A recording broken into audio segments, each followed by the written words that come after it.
Don't slow down now. I called out and Malcolm grunted as he continued jogging, although I could tell he was flagging. Eventually he gave up and walked over to lean against a SESM to gasp for air.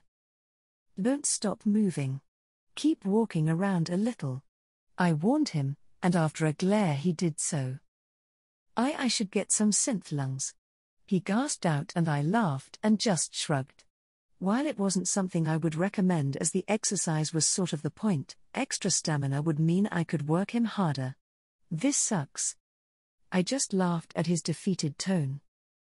It gets easier. Besides, it's good for you. Exercise is something everyone needs. No. Food, drink. That's stuff we need. Exercise is a mistake. He grumbled and I just sent him a smirk. He was saying that, but it had been his idea to ask me for help, and there was no way he was going to give up now. I wouldn't let him for one, but more importantly, I don't think he would let himself. I reached past him and hit the button on the SCSM and he jerked a bit as a drink popped out. Take that and cool off, but don't stop walking, you don't want to cramp up. I told him and he nodded but followed my orders. Then while he was doing that I started my own exercise. We were in a quiet spot under an overpass, so I was going to use it to my advantage. I started running and then started tumbling.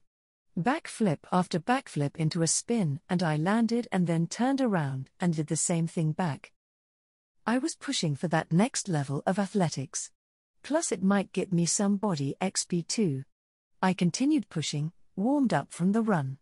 I pushed myself hard, using the stretch of sidewalk to just move as much and as fast as possible. I only paused, finishing a fun spin to land in front of Malcolm. You ready to continue? I asked him cheerily. Fuck that, he said instead, and I laughed at him, despite the fact my own breath was coming out a bit hard. Relax, Chum. That's my exercise, not yours. Come on, you're breathing more normally, time to jog some more. Fuck. He grumbled and we both started running. I would break into flips, or start doing some parkour on things whenever I could just to get a bit more out of it.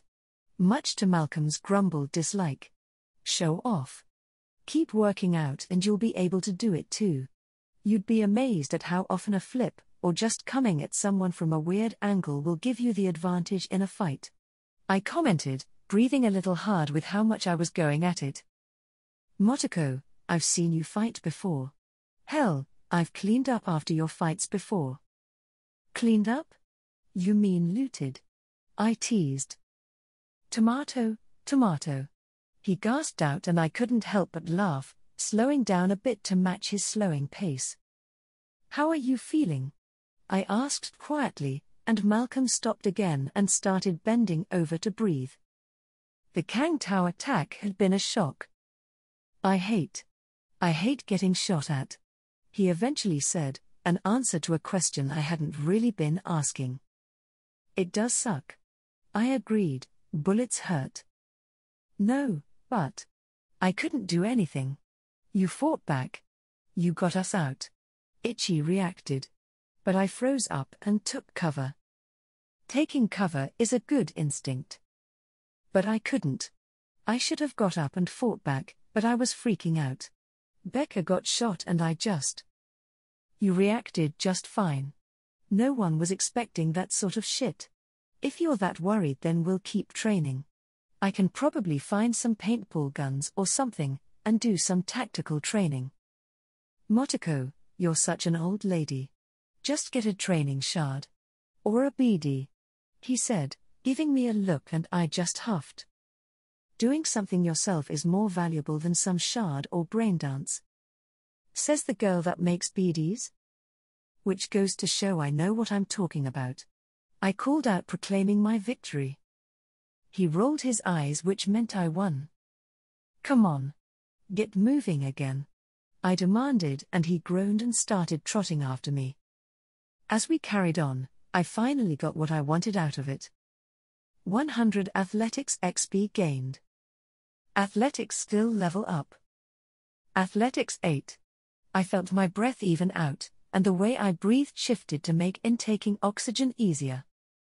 Yeah. That would be useful. Dash. You already decided that Section 9 should have an actual work day. So what's the difference here? Hiromi asked, and I sighed as I was defeated by my own logic. Fine. I'll let you schedule some time weekly where I do music stuff. I mean, I have some songs I could put together, but I'm not really in the mood for a big gig. I reminded her and she waved it off. Of course not. I messed up before, so I'm not going to push for that sort of thing again. This is your pace, but as your manager I still want to make sure you get everything out of this you can. Which means more songs and practice. And we can use that to meet other artists. Hiromi cheered at the end. What does that have to do with anything?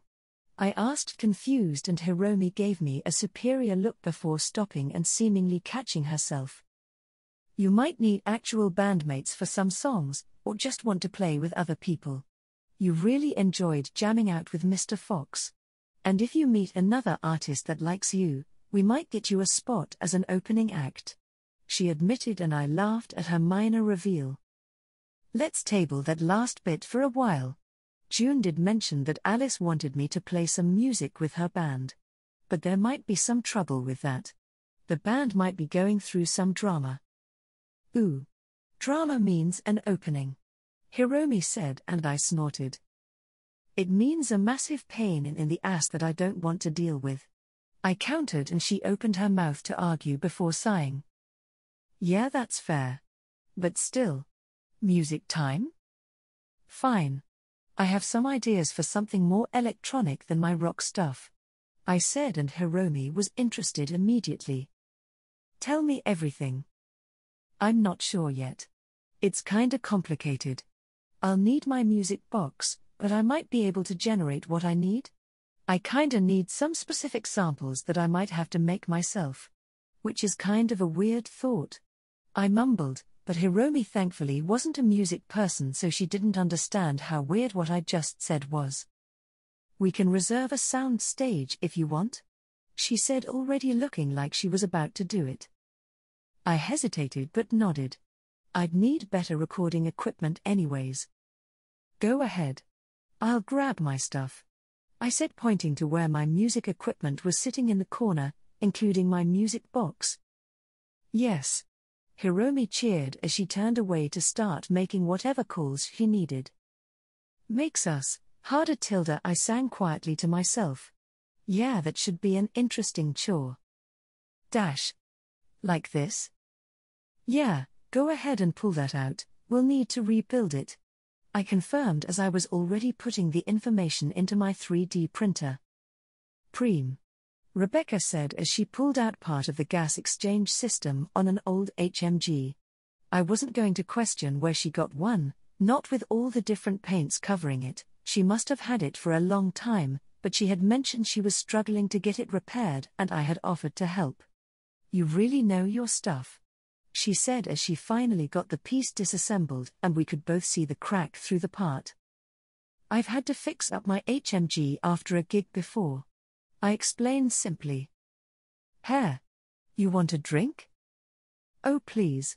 I answered back even as I was still working with the CAD system to get the 3D printer to print out what I needed. Rebecca got off her couch and headed to her fridge. I was over at her apartment. The one she shared with Pillar, and boy was it a bit weird to see the place. I remember seeing it in Edgerunners. Although that had been a long time now, and then afterwards I had gone into the game and checked out the place as well, even if it had been owned by a corrupt cop by then. But it was still kinda weird to see it for real. Then the door suddenly opened and I blinked in surprise as Pillar himself stepped in. Whoa. Who the gonk? He called out, a little startled at my appearance. Pillar. Rebecca called out in surprise and actually ran up to him, but stopped before she seemed about to jump into a hug. What are you doing here? Finally got the all clear from Maine. We're free from any issues with Biotechnica. So I'm home to enjoy my own bed for a change. He replied lazily, but I could tell his optics visor was focused on me. Preem. Motoko was just working with me on fixing my old HMG. She explained to him, at his obvious interest at my appearance. Hey. Nice to see you again. I greeted calmly, but I was still focused on getting the part printed. Huh. Well, whatever. Don't break that shit. I'm not fixing it, he said, and Rebecca instantly started glaring. It's already broken, you gonk. Remember? You said you'd fix it like a year ago. I'd get around to it, he replied, but that was definitely a lie, even I could pick up on it. Whatever. Motoko and I are doing it. We need my HMG for gigs anyways. Fuck that. Do you remember the last time you took that thing on a gig? You nearly flatlined Maine. I did not. There was a Strom sneaking up on him. You lost your footing. Nearly blew Maine's hair off. Fucking. That's not what happened. She screamed back at him in anger, and then Pillar scoffed. Damn it, Becca, you're too emotional for this shit. You yell and scream and freak out on gigs. Pillar snarled back, but where Rebecca was furious, he was more cool. He was doing it on purpose, to show the difference, his cool anger and her boiling rage. Fuck off. She snapped, and Pillar just scoffed. See? You're just like. Don't fucking say it, our mom. He finished, and Rebecca went quiet, but her jaw was clenched and her teeth barred. The room went quiet, and Pillar just scoffed. Cut this shit out, you don't have the damn brain to be an edgerunner. So just chill. Fuck you. She snapped out, finger up and out, but Pillar was walking away. Rebecca has what it takes to make a great solo. Edgerunner or not. I called out, knowing getting involved was probably a bad idea, but fuck it. And you. I don't give a shit, but stop dragging my sister into shit, he said, ignoring my words and instead pointing with his long fingers. She's not dragging me into shit. Fuck you, bro. Whatever. You heard me, he demanded, but it wasn't like I was going to listen to this guy. That's up to Rebecca. I don't take orders from you, I said simply. He didn't respond, but I got a look that I'm pretty sure was a glare. But it was hard to tell with his visor obscuring his face. Rebecca growled, started pacing back and forth, and I considered what to say, but instead of trying to comfort her, or anything, I instead pulled out the completed part. Done. Let's get this HMG fixed. Yeah? I offered instead. If Rebecca wanted to be an edgerunner, she'd always have a spot with me. She was skilled, and more importantly loyal. There weren't a lot of people in Night City I'd trust with my back more than her. She blinked at my words, seemingly trying to figure out what they meant before scoffing. Yeah. Gotta get it ready for next time, she said, and I nodded. Exactly. I didn't want to admit it, but starting this song had left it itching in the back of my head, so I was once more at Denny's studio slowly reforging a song piece by piece. Cutting and sampling in a way.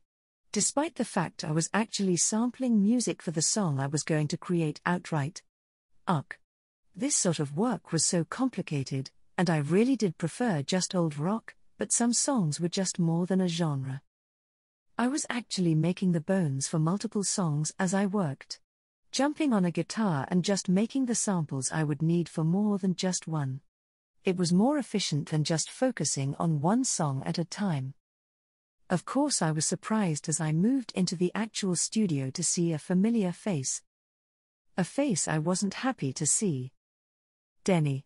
I offered back, and there was obviously some unhappiness in my voice. The woman raised an eyebrow at me from under her massive afro. What's got your panties in a bunch? You turned Tank into a dick, add music. I snapped back, and she blinked before letting out a chuckle and then, to my annoyance, just shrugging. Is that what they used it on? Well. It happens. The fuck it does. I grumbled at her, and was annoyed that she was in front of the equipment that I needed to use, looking over the tracks I was recording. It does. Even Mr. Stud needs jingles.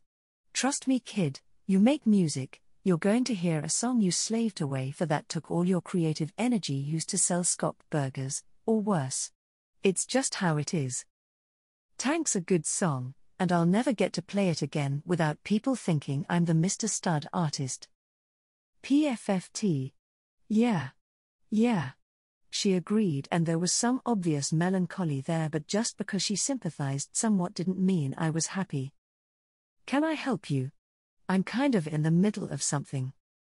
Yeah, I'd noticed your name, and thought I'd step in, check what you're working on, but this isn't a song. It is, but I'm certainly not selling this one to you. I offered and made it pointed by stopping the playback she was listening to by hitting stop. Oh, it's like that. You think there are other people interested in buying? Denny, I don't care if no one ever buys one of my songs again. I'll still play them. I'll still scream to the heavens every note. I'm a merc. I'm not in this for eddies. Yeah? You mean that, don't you? She offered with a little smirk on her face, but in the end she shrugged. Keep that fire, kid, but be prepared for everyone to try and snuff it out.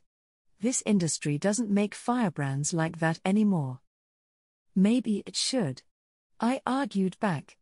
Not that I was interested in burning down the music industry if I had to. I'd rather just turn the entire thing into a bloodbath if I was honest. Hard to kill an industry, much easier to cut out the rot. Maybe it should. She agreed and then waved behind her shoulder as she walked out. What an uncomfortable meeting. She's lucky I didn't break her stupid face for buying my song to make dick music. That was something I would never forgive. Thanks again for watching over me. I called out as I slipped down into the Netrunner combat zone through the bar-like entrance. Hey, no problem. You bought food. So I'm just hanging around. Besides, it's still interesting. Malcolm confirmed and I nodded. I had come to earn some XP. Or try to. I had maybe burned some bridges a bit too much trying to get every ounce of XP I could get last few times. So I was planning on taking a different tact. I slipped into a booth and, like I expected, when I put my name up for combat, no one seemed interested. That wasn't entirely unusual though. Not everyone wanted to fight everyone. So I had to put up something a little extra. Reward, 1-hour code debugging assistance. Then I settled in. Most of the time people put up eddies if they were really new, or information. Some put up hacks, or things. But every netrunner I had run into had some deep desperate need to debug their code. It didn't take long before I got a message. Vortex, debugging assistance. The fuck does that mean? I laughed at the question and responded honestly. Ghost in the Shell, exactly what it sounds like. I debug code as a side gig. You can check with Yoko if you don't believe me, she's never complained about my work. Vortex, I will. And the chat was closed. I shrugged and settled in.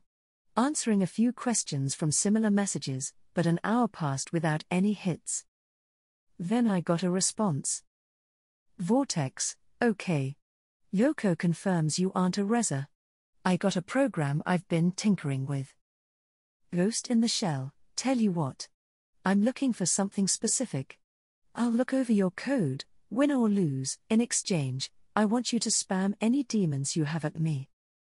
Vortex, okay, what's the scop you're selling here?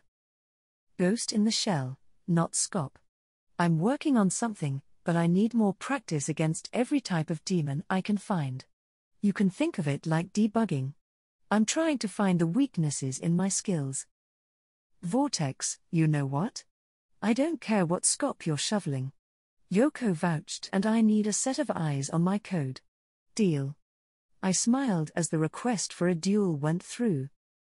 Excellent.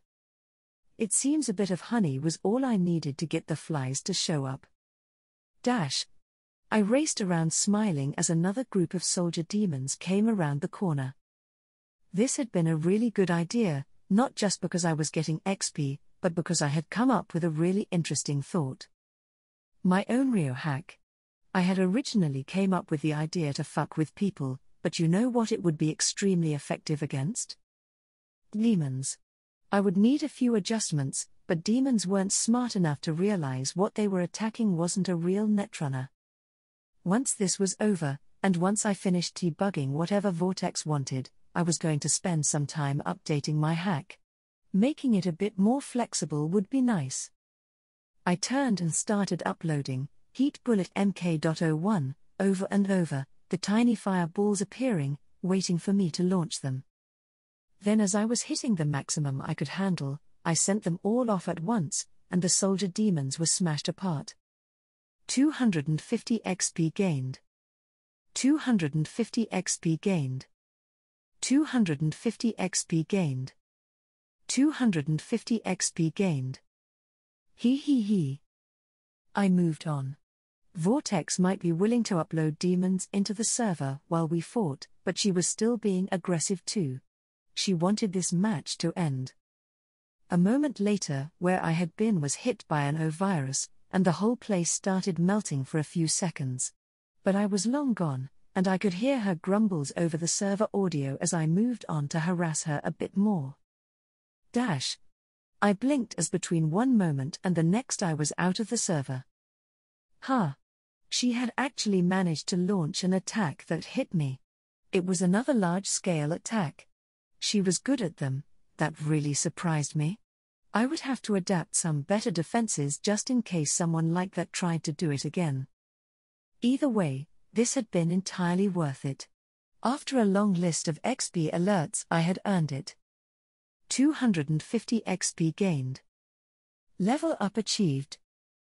1 stat point gained. 1 skill point gained. It had been what distracted me enough that I hadn't moved fast enough. I stretched as I walked out of the lobby room and back into the bar like server level.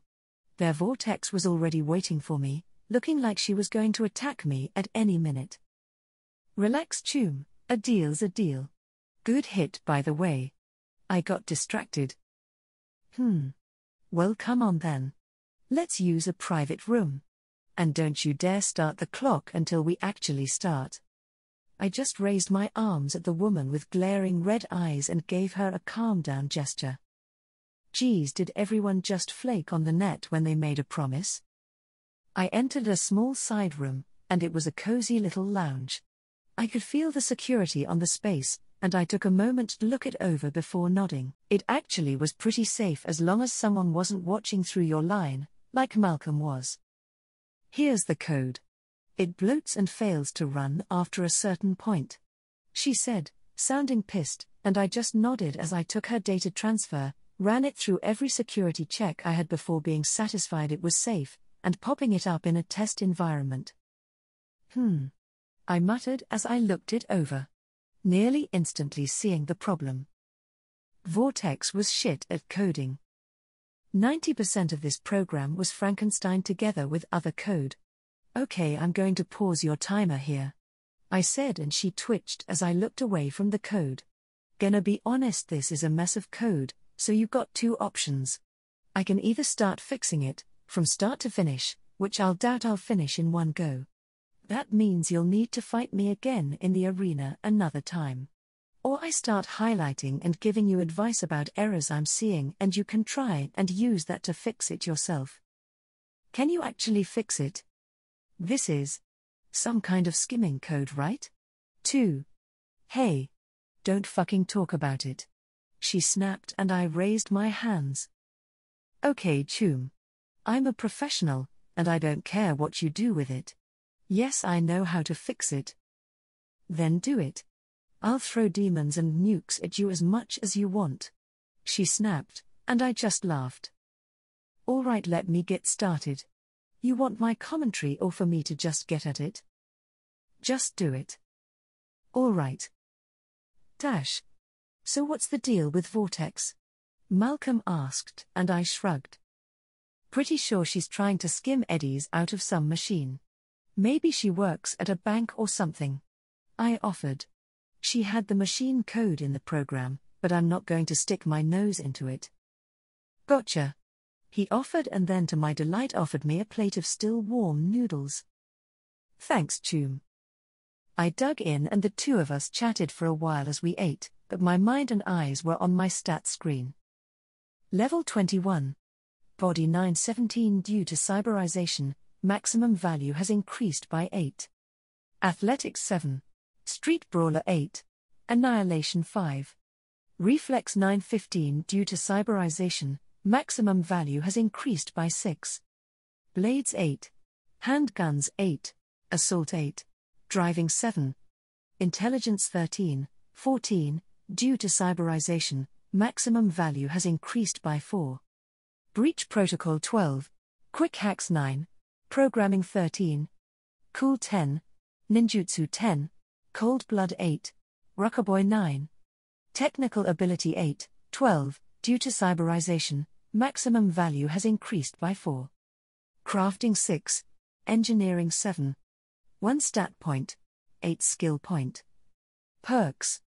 Ambidextrous Blades 2. Quick Draw Handguns 2. Gun Nut Assault 2. Parkour Athletics 2. Grappling Street Brawler 2. Drive-by Driving 2. Cat-like Athletics 5. Cool Nerves Cold Blood 2. Danger Sense Ninjutsu 2. Wall-Breaking Breach Protocol 2. Cybersecurity Quick Hack 2. Recoil Reduction Annihilation 2. Cyber Ninja Ninjutsu 5. Fearless Chill Cold Blood 5. Improvised Weapons Street Brawler 5. Parry Blades 5. Robotics Wizard Crafting 2. Drifting Driving 5. Rapid Reload Handguns 5. Design Wizard Engineering 2. Rifle Ace Assault 5. Ghost Touch Breach 5. Perfect Musical Memory Rockaboy 2. Debug Programming 2. Siren Song Rockaboy 5. Hacking Wizard Quick Hacks 5. Inspired Programmer Programming 5. AI Whisperer Programming 10. Slam Fire Annihilation 5. Enduring Builds Crafting 5. Robotics Engineering 5. Strong Breach Protocol 10. Ninja Running Ninjutsu 10. Cyberware. Arasaka Corporation Cyberdeck Shadow MK.4 Adaptation Shadow MK.400. Kuroshi MK1 Adaptation Kuroshi MK1 Half. Militech Condor Adaptation Militech Condor 6/6. Arasaka Smart Link System. Adaptation Smart Link 00. Arasaka X-Disc Adaptation X-Disc 00. Militech Armalite Ballistic Guard Adaptation Ballistic Guard Half. Serrano Air Groove Ankles Adaptation Serrano Air 1/1. More titanium bones, shoulders, back, and ribs. Plus legs, pelvis, and ribs, Adaptation Titanium Bone 02. Biotechnica Muscle and Bone Lace Adaptation Muscle and Bone Lace 00. Arasaka Order Neural Link MK3 Adaptation Order MK 3.5. Dynala Sandevistan MK.2 Adaptation Dynala Sandevistan 1/4. All in all, it looked pretty good. That stat point was calling me, and there was no point in holding onto it. Last time I had leveled intelligence, so this time it needed to go into adaptation. That was the deal. I instantly put one into my Sandy. Dynala Sandevistan MK.2 Adaptation Dynala Sandevistan 2/4. I didn't feel any different right away, which was a bit unusual, but the Sandy itself wasn't some massive piece of cyberware, it was just a chip that unlocked functionality, so it would only really make a difference when I used it. Well, that was fun. I told Malcolm, and he looked at me for a moment before laughing. I liked when she made the world melt. He offered and I scoffed. That was such an overcompensation. She could have made it more targeted and got something out of that. I thought it was Nova. He offered and I scoffed. I'd show him Nova. My hacks would be far superior. Hey Choom. I greeted Rebecca as she arrived and she was grinning happily as she entered the apartment. Sup strings. She greeted back and hefted the duffel bag on her back through the door, which had me grinning. We're just waiting on Hiromi. She apparently had a big thing for us. I explained, and Rebecca nodded as she headed over to the couch and flopped back, dropping off the duffel bag and reaching to grab some of the snacks I had spread out. Yo Becca. Itchy called out, looking away from the game that Itchy and Malcolm were both playing with. Sup tunes. Who's winning? Me. Malcolm cheered out as suddenly Itchy's distraction cost him a round. I rolled my eyes at the boys breaking into a scuffle and instead continued to wait. It was time for Section 9 to take on another gig. Hiromi said she had found something, and so we were all gathering up to take part. I rested sitting on the back of the couch watching the boys play, and Rebecca eventually jumped in fighting for a turn as well. Then finally the door opened, and Hiromi walked in. She was dressed up in her corpo attire, looking like a miniature Arasaka corporate stooge as she stalked around the couch, and then to everyone's amusement she stepped up onto the table in the center. I just got out of a meeting with Padre, and we have a gig. And it's gonna be a Nova one, she said, and I clapped to show my appreciation, which had her blushing a bit in embarrassment from my teasing. All right, crush, don't leave us all waiting, what's the deets? Rebecca demanded, and Hiromi glared at her for a moment. Obviously she didn't like the interruption to her little performance. Also that nickname was still weird. Fine. So Padre needs someone removed. Assassinated. I cut in, and Hiromi stalled a bit as she was caught off guard. What? Assassinated. You shouldn't use euphemisms when talking about work like that. I explained frankly. We get hired to do a job, and we shouldn't shy away from what that really means. After all, removed and assassinated are two different things. I really didn't want to end up having some confusion on what a gig actually was someday. Best to be clear. PFFT. God Motoko. You're such a gonk. Fuck yeah. Tell 'em straight, crush. We assassinate gonks in this house. Rebecca added, cackling. That's right, I said, and then looked at Hiromi, who was looking irritated. Okay, fine. Assassinated. Does anyone else have any critique about my explanation of the gig? She asked the room, which really was just a mistake on her part. Yeah, can you hurry up? Malcolm said instantly, and I barely moved out of the way as Hiromi charged and launched herself at Malcolm. So Padre hired us to assassinate someone that is causing trouble. In this case, we are hunting Miguel Hernandez. Here's his dossier. Hiromi continued, her sharp corpo outfit a mess as she and Malcolm had rolled around as they tussled. I looked over the information packet, which was familiar enough, and there wasn't anything that interesting.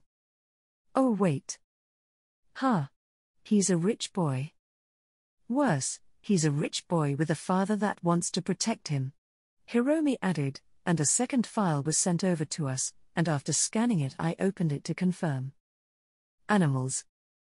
That's right.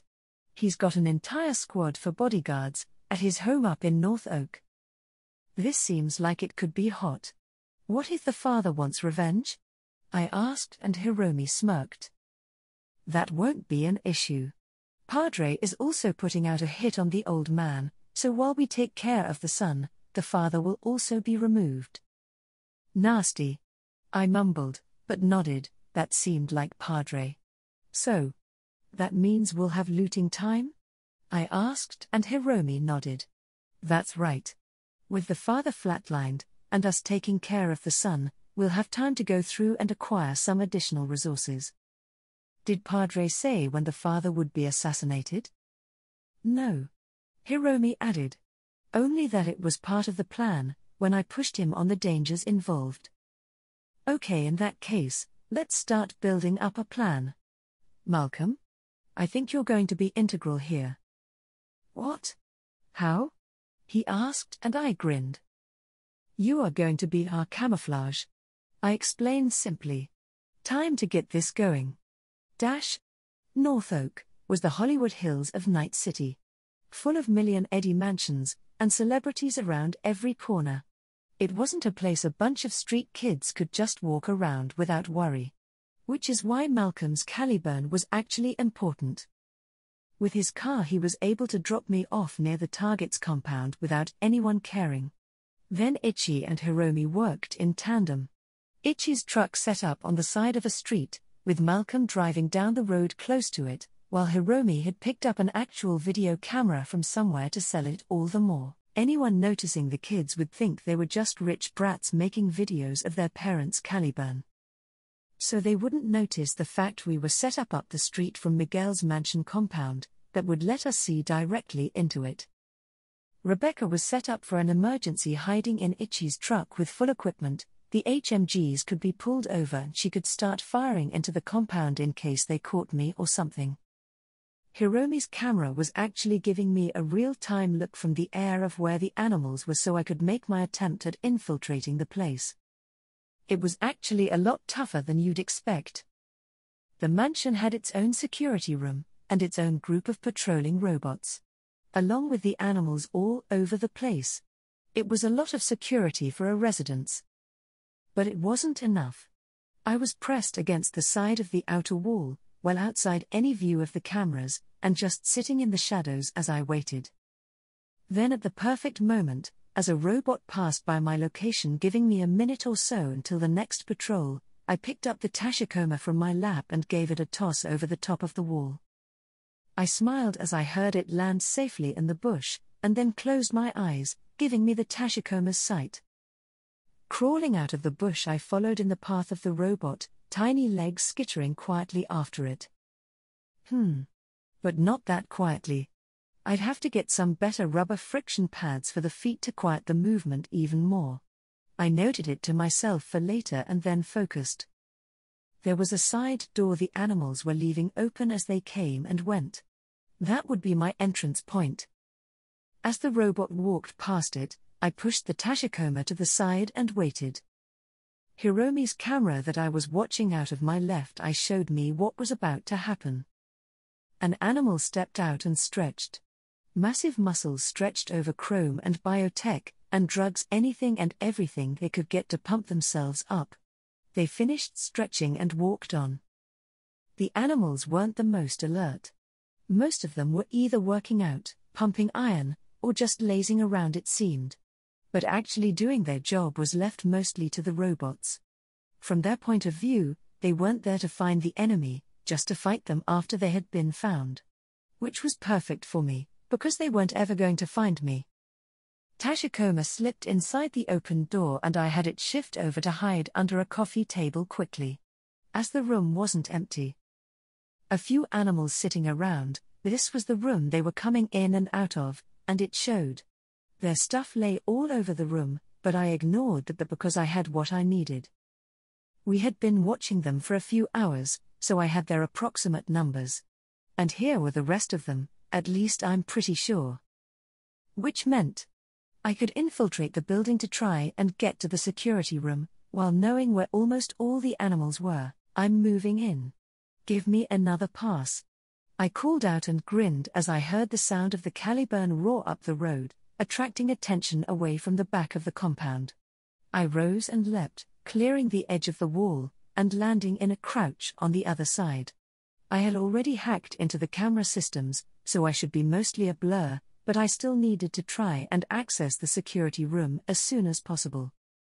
I didn't wait long, and moved, running straight across the small side path and then up, climbing up onto the second floor, and using the inbuilt little bar area to hide me from the front of the house as I crept over towards the door that would lead me inside. Sliding the door open, I slipped in, and instantly rolled behind a plant to keep myself hidden from the people on the bottom floor. The mansion had an airy main room, and I could be seen from the bottom floor if I wasn't careful. Which is why I slowly crawled along the carpeted floor towards the door I needed to access. Security room was hidden inside the main office. I reached the door without any issues, and slipped inside, before rising up and brushing myself off. Now to find the security center. It was somewhere in here. I glanced around.